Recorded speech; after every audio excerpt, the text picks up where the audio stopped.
Numerous stimuli are all around us that lead our ears to hear. These stimuli move the air molecules, creating vibrations read by parts of our ear and recognized by our minds. We then hear sound. Actually, it's what is coming out of several sources. It can be the natural speaking voice. It can be the recorded material. Some of the examples of the recorded materials would be music, sound effects, and of course, we never forget silence. Okay, there are several things that you have to consider in the human voice. There is the pitch, the tone, the loudness or the volume, and then the texture of the voice. The lower the voice is, the more the more effective you are if you are a DJ or you are a host. And the higher the pitch, the tendency is for the ear to think that it is coming from something small. Diba? The ear, as against the eye, hears things emotionally or reacts to things emotionally, whereas the eye would react to things intellectually. The eye would tend to study things, the ear would tend to feel things. That's why the ear has the tendency to be more imaginative. It can take you to places, it can take you through time. For sound to be usable for multimedia production, we need to either capture actual or natural sounds like the tweeting of the birds or the reverberating sound of the jet plane and sound of the baby crying and our voice for narration. We can likewise generate sound approximating other natural sounds or create new sounds through mechanical and electronic means. There are several ways by which you can capture the audio. One is through the CD, the reel tape, the cassette recorders, or you can simply capture it through the computer. You can just put in the mic and then you can record the sound you want to record. And there are software that can capture that. Without the software, you cannot capture the sound. The audio system is a natural place to begin the study of multimedia productions. The basic principles of sound equipment function and operation are easy to understand. For example, knowing the steps needed to connect a microphone so that it functions through an audio console is a matter of applying several basic techniques. We shall discuss explanations of how sound is controlled. It starts with what? How a microphone can transform the human voice to an electronic signal, and then describe the functions that act on sound as it progresses through the studio and the control room. Each piece of audio equipment in the control room and studio is designed to move, modify, or otherwise control a signal in one or more following ways. Transducing. Transducing is converting sound waves into electrical energy and back again. Channeling is routing the sound signals and send them wherever necessary. Mixing is combining two or more audio sources. Amplifying the signal strength is increasing or decreasing the signal strength. Shaping. Shaping is creatively improving or, for other reasons, changing the quality of the sound. Monitoring is hearing or seeing indication of quality and volume of sound sources at various stages of control, recording and playing back, is retaining a sound in permanent electronic form for later use. Some components perform more than one function. For example, the speaker that transduces a signal into listenable sound is obviously also a monitor. The audio board used to make sound sources often includes controls that shape. To be successful in audio production, we need to understand the essential elements of the audio system. To be able to do that, let me go back to all the terms that we have introduced and talk about it in detail.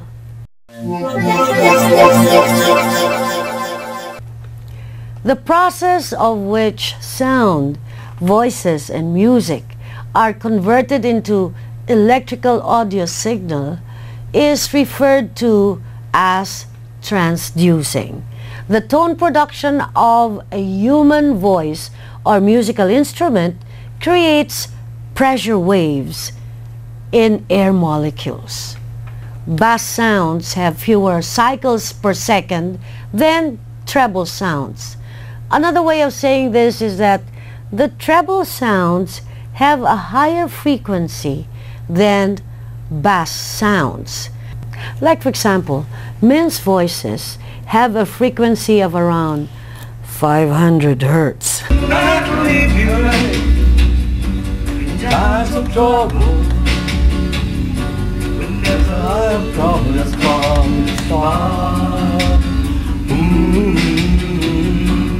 While women's voices are more likely to range in the area of 1,500 hertz.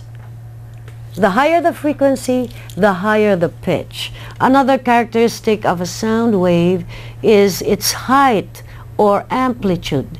So when I talk normally, like now, there will be difference in amplitude if I do a whisper.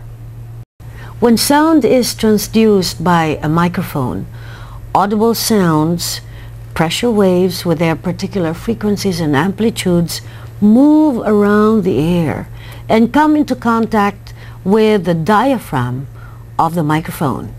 Some types of microphones, referred to as dynamic mics, contain a magnet in the coil. The sound waves cause the diaphragm to vibrate with the magnetic field, and this sets up a current in the coil. In this way, the sound signals are transduced into an electronic form that contains its original frequency and amplitude information. Other microphones, known as condenser mics, also have a movable diaphragm to receive sound waves. It has what is called a capacitor, enabling the unit to generate voltage in response to sound and pressure. This structure not only produces very high quality sound, but also allows the unit to be as small as a clip on a lapel mic. While a dynamic mic can generate its own charge, this condenser unit must have a source of electricity to function. One way is to have batteries located in the middle or have a portable battery pack. Channeling refers to moving sound from one place to another. In television studios, this is usually accomplished over wires, although obviously sound can be moved through the airwaves. Whether the sound from someone's lips is channeled to the microphone through the air, wireless mics send a signal through a small antenna on the mic to a nearby receiver and then attaches to other equipment through wires. Signals from television station antenna travel through airwaves as do signals from a satellite. But where distances are short and most equipment stays in the same place, channeling is generally done through cables. Both the cable and the equipment have connectors so that sound can be channeled a number of ways. For example, most microphones have a connector at the end so that the mic can be connected to a cable with a similar connector. This cable has a connector at the end that can be plugged into the audio board, or if preferred, into some other piece of equipment such as a tape recorder. It seems obvious now that the ability to blend and control a number of sound sources and to control separately the volume levels of each would be a primary requisite for any type of production. Early studios had only one microphone, and that volume control was accomplished by placing people and musicians closer or further from one microphone. Fortunately, engineers developed the audio console, also called as the audio board, which allows a number of audio sources to be fed into this one piece of equipment. Let's look at how the audio console works, and it looks like this. Within the audio board, sounds can be mixed together. For example, music from CD can be played at the same time an announcer is speaking, and two sound can be joined in such a way that music does not overpower the voice. At a particular point, the sound effect of a tricycle approaching, for example, and a crowd talking in different levels, being in a dense populated area, can join the other two sounds. The music and the sound effect can fade out entirely as the announcer says a particular important line. All these can be done by adjusting the faders of the audio console. The sound that comes from a microphone is really weak. In order to be heard, it must be amplified. Audio boards have amplifiers built into them that boosts the microphone signal. The other sounds coming into a board, such as that of CDs and mini discs or tape recorders, also need to be amplified, but not as much as the sound from a microphone. Therefore, the board routes mic sound through more amplification than it does sound from other equipment. For this reason, most boards have switches to designate whether the sound is a mic feed or a line feed from some other piece of equipment. Once sound is out of the board, it often needs further amplification. Shaping, often referred to as signal processing. Signal processing is a process of altering the tonal characteristics of sound. It is both a technical and a creative function. A number of subtle but important things can be done to affect the quality of sound signal. We shape sound for both the technical and creative reasons. Replicating the natural sound as we would hear it without electronic intervention. A related goal is that of creating an enhanced version of the original sound so that it sounds like the tone the listener expects to hear in a given program situation. The problem in capturing natural sound into electronically reproduced sound is that much of what shapes the quality of the sound is strongly affected by the physical conditions.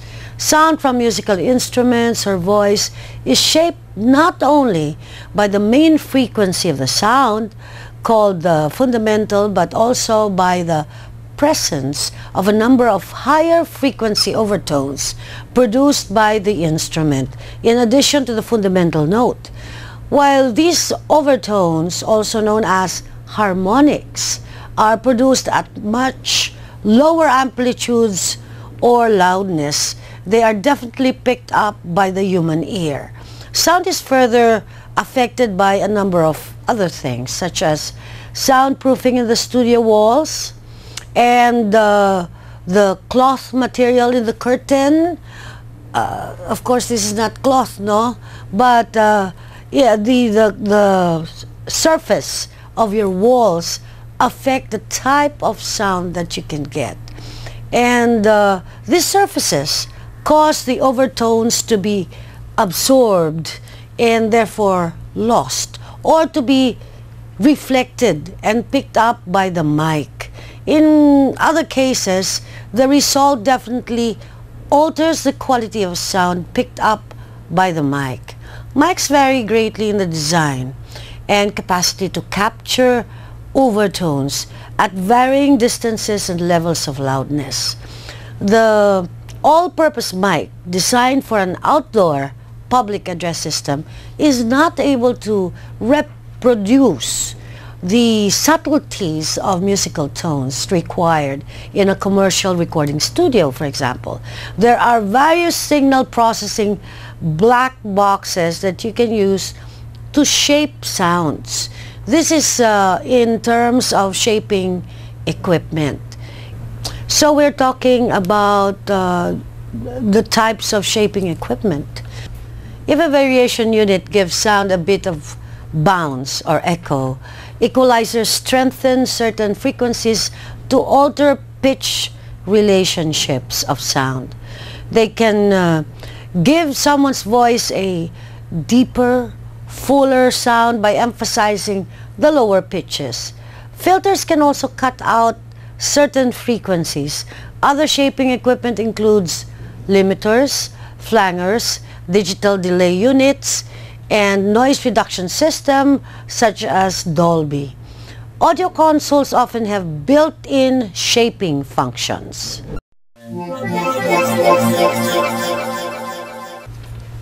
An audio operator who is amplifying and mixing and shaping sounds would need to know how these sounds in the final form sound like.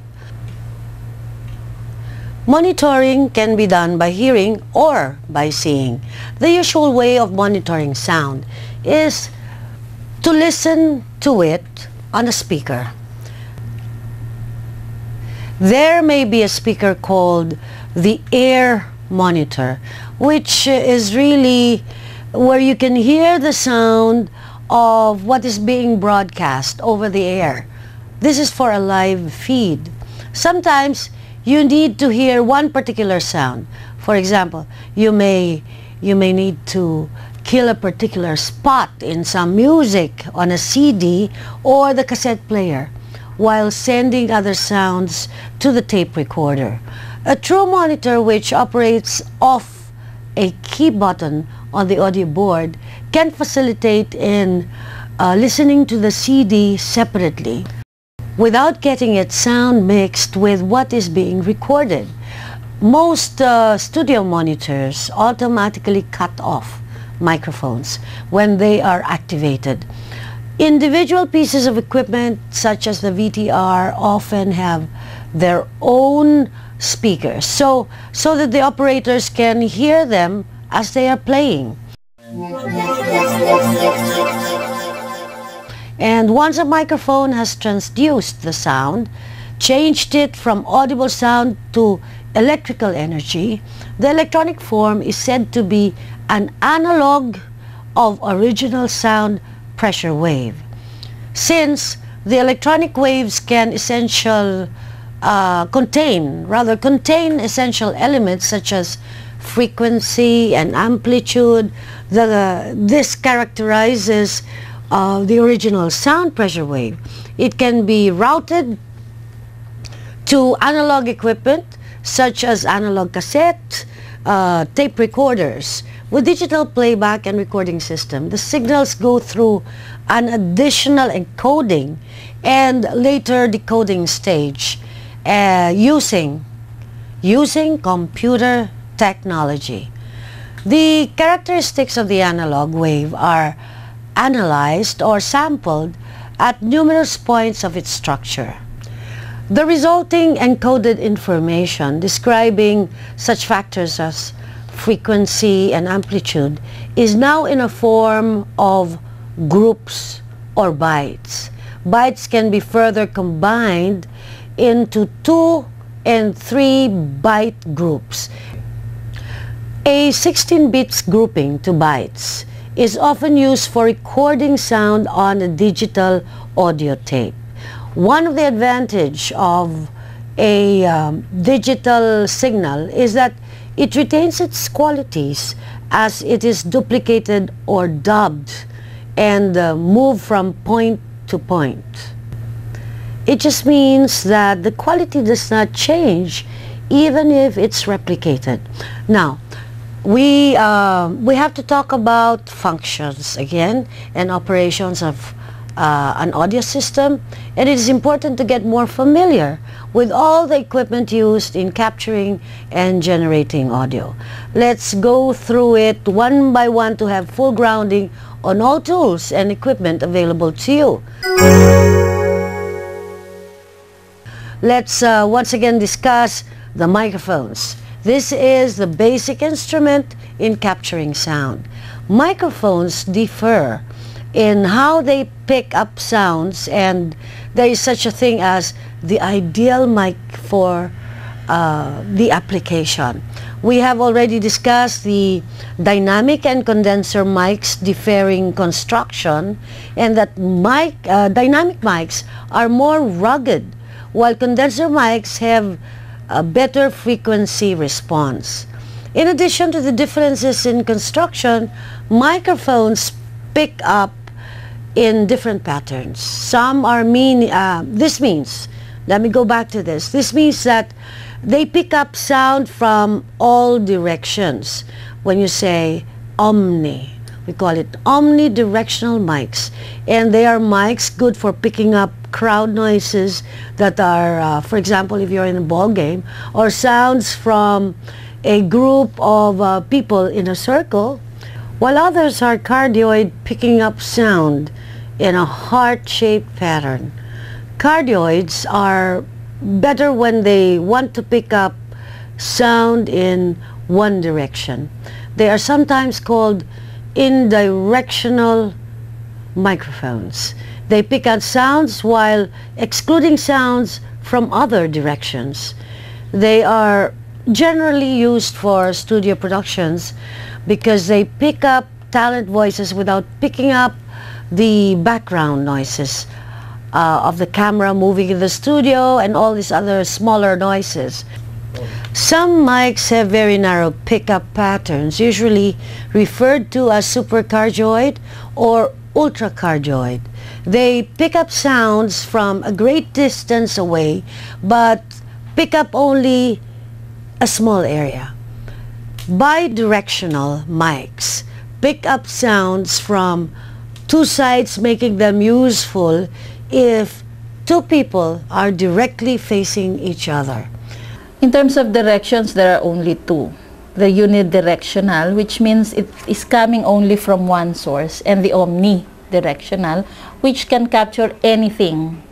The best omnidirectional are the square ones, which you can put on top of a table and that can reverberate. No? Among the unidirectional mics, there are several. The handheld, the stand mic, the boom mic, and of course the lapel. What are the differences? The handheld, of course, you hold it by hand. The stand mic, you have to use a stand so that your hands can be freer. You can make sound effects. You can, in a audiovisual presentation, at least you can move your hands while making some demonstrations. The same is true with the lapel mic, which you can attach to the attire or the costume of the performer. And the boom mic, of course, while it is unidirectional, can be used to capture can effectively capture the sound coming from the speaker using a filter. Mic and other audio equipment also come as high impedance and low impedance. Impedance is a type of resistance measured in ohms. That means that it cuts down on the amount of sound that gets through the microphone. Low impedance mics are better quality than high impedance mics, but are more expensive. For reason, studio uses low impedance mics, which are really about 600 ohms or less, while consumer equipment usually has high impedance and it's about 10,000 ohms and higher even, because sound travels better through low impedance microphones. They can have long cables, whereas high impedance mics are usually limited to about 6 feet of cable only, and it is not a good idea to mix impedance. For example, to plug a high impedance mic to a low impedance tape recorder, well, that doesn't make good production. There are transformers, sometimes built-in connectors that change signals from low or from high to low or low to high impedance. Frequency response also refers from one mic to another. Some pick up high pitches better than low pitches and vice versa. A mic that picks up all frequencies equally well is said to have a flat frequency response. If you are producing a discussion program, you can use mics with more limited frequency response than what is used in producing a musical show, for example. Microphone manufacturers often provide charts to show frequency response characteristics so that you can choose what microphone you can use and what is the best for a particular application. Types of microphones. Because mics are used in such a variety of situations, many types are needed. Very small mics, referred to as the lapel mic, as you can see here. Maybe you can show the lapel mic that I'm using now. Can you see that? Okay. Very small mics, that is the lapel mic, and we have, and it's meant to be attached to a person's clothing. For optimum pickup, they are usually positioned slightly below the neck, or maybe on a necktie or a blouse or a coat.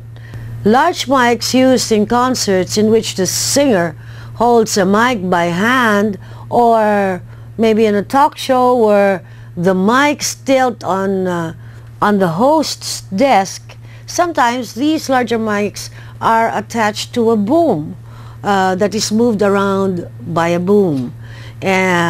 Somebody positions it, and we call that person the boom operator. And this is particularly common for dramas and situation comedies, where the actors move about, and by seeing a mic, you know, if people will watch it will see this mic, then the situation is sometimes spoiled. That's what we call not believable anymore, or you are getting out of your suspension of disbelief.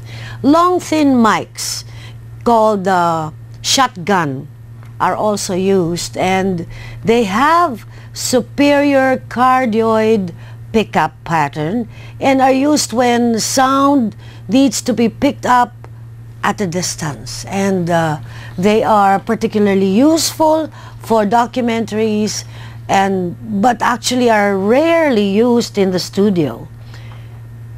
PGM mics are actually the flat mics that can attach to a table or a wall to pick up overall sounds, the ambient sounds. And mics, lapels, and handheld or any other form can also, by the way, be wireless. And in this case, there is no wire going from the mic to the microphone connector. And because the mic has a small antenna that sends the sound through the air to a smaller receiver, and such as a, it's a miniature radio station, and the receiver is then connected to the wall outlet wireless, and the mics are used when the talents need to move about, or the singer has to move about, or the talk show host will be going to the audience, and so on. The talkback mic is also used to talk into the studio speakers, and it is it's not a very expensive type of microphone, so we can say it's really inexpensive, and this microphone is activated with the button below. There's a button that is pushed below. Again, it is used mainly for actual production with the audio board operators, coordinating sound needs with people in the studio. And the master fader controls the sound for the whole board. So you have that in the edge of your console, and if it is down, nothing will come through the console. Usually it is set at 0 or 100% position and then not changed. The tone generator is used in conjunction with the master fader to calibrate sound levels throughout the system. It creates a steady tone at 1 kilohertz.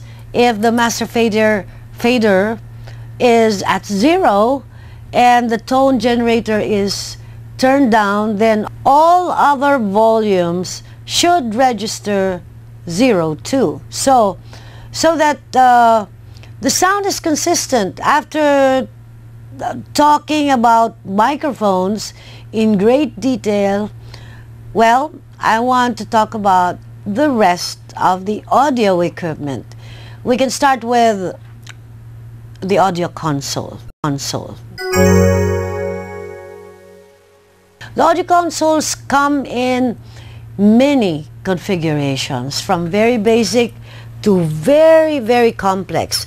Basic ones are usually used for live or tape is live for television work, while more complex ones are used for post-production, for the editing, and complicated productions such as recording musical bands or singers too.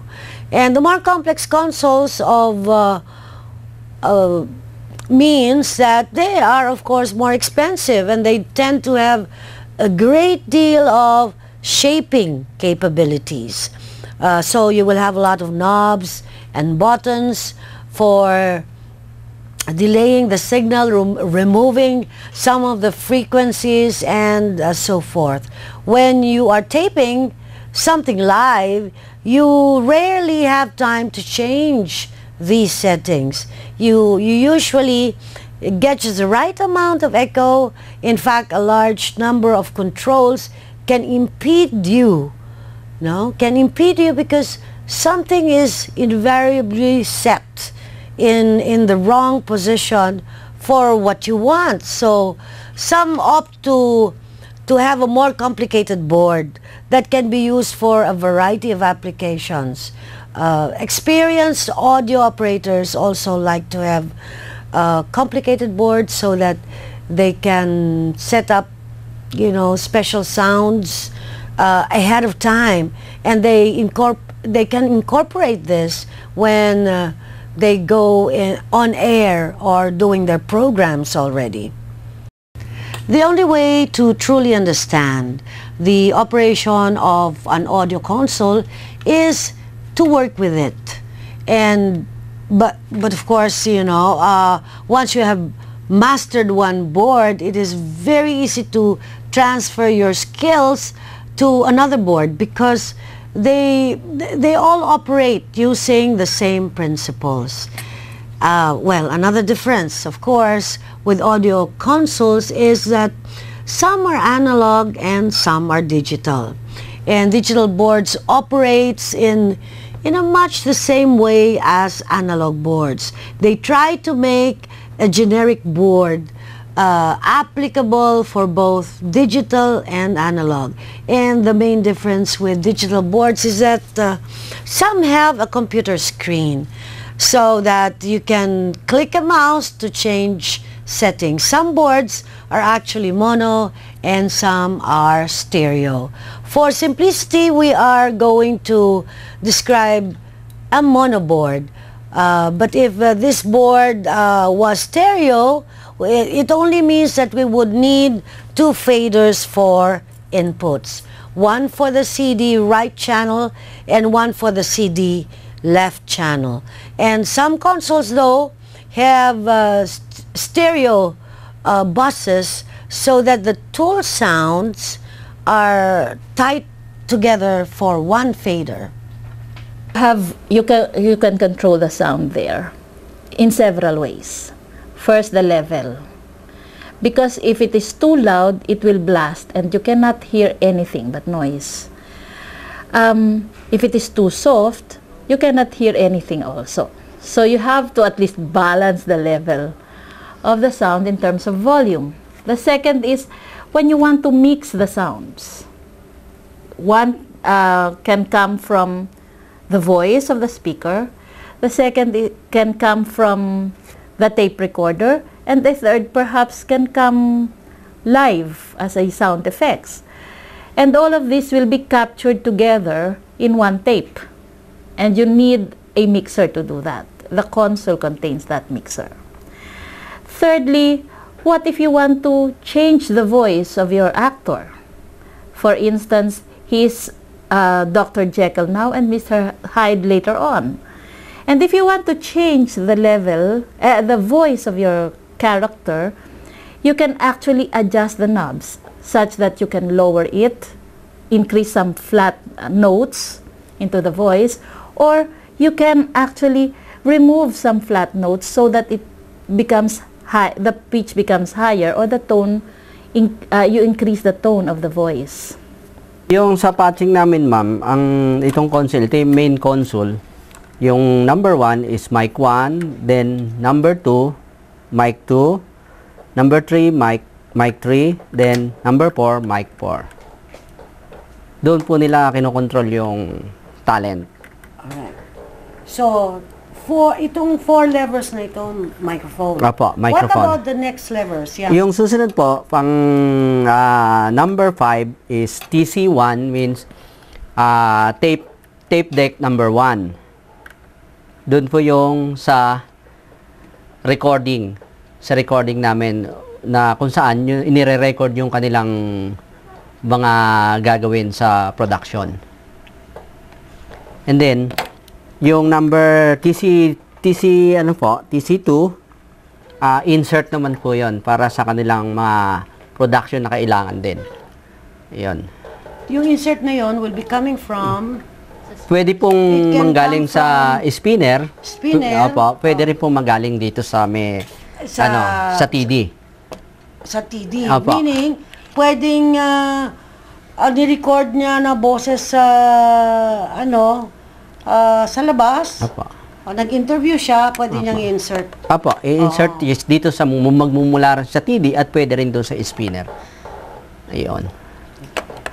Then yung susunod TC3, another set pa rin po ng cassette para another insert kung meron pa pong isa pang insert na kailangang i-EQ or ilalapat doon sa production. Then, yung TC4, yung pa rin, another set pa rin ng ano, na para sa insert kung may insert pang tape uli. Then, this one, yun naman po, for CD. CD na ano rin, na insert or music na kailangan. Then, yung mga control po, naka-ano na po yung preset na po lahat ng control. Depende na lang kung talagang gusto pang i-adjust nung anong estudyante. Meron siya sinasabi na shaping, no? Pag sinabi shaping, naiba yung quality. So, pwede magtaas ng treble, pwede magtaas Opo, ng... yun nga Saan po. ba yun ginagawa? Bali, dito po sa mga control na to, itong nasa number, ano yan? Hindi ko makita eh. Ito po, itong yung unang set ng 4 na knobs. Ito. Diyan na pwede po pong mag-adjust mag-adjust. kung gusto pang baguhin yung kanyang sound. Ito naman, what is this for? Yung susunod na mga... Ito po, another set po ng button for auxiliary naman yon. Auxiliary 1, auxiliary 2, auxiliary 4. Pag Yan po. sinabi niyong auxiliary, anong ibig sabihin nun? Ang auxiliary po kadalasang ginagamit kung may additional po pong equipment na ginagamit. Gagamitin sila, pwede pong halimbawa po magsasaksak ng another CD or another tape deck, pwede pa pong mag-patch doon. Ito ba ay yung microphone, yun ang adjustment Opo, niya? kung yung pong mga controls na naka-level sa number 1, yun na po ang kanilang mga adjustment. Then yung number 2 na naka-level din ng mga control, may kanya-kanya po siyang adjustment. Pwede nyo pong i-flat, pwede nyo pang itaas or ibaba. Ayan. Meron din po siyang maximum at minimum gain na nasa unahan ng control. Kung sakaling medyo nahihinaan pa po, pwede pa pong lakasan. When you talk about gain, that is volume. Apa. Oo. So, pag sinabi mong flat, I always hear you say flat. What does that mean? Yung flat po, para bang ang pagkakaintindi ko po naka sa tamang level na, kumbaga. Yun ang ano ko dun sa flat.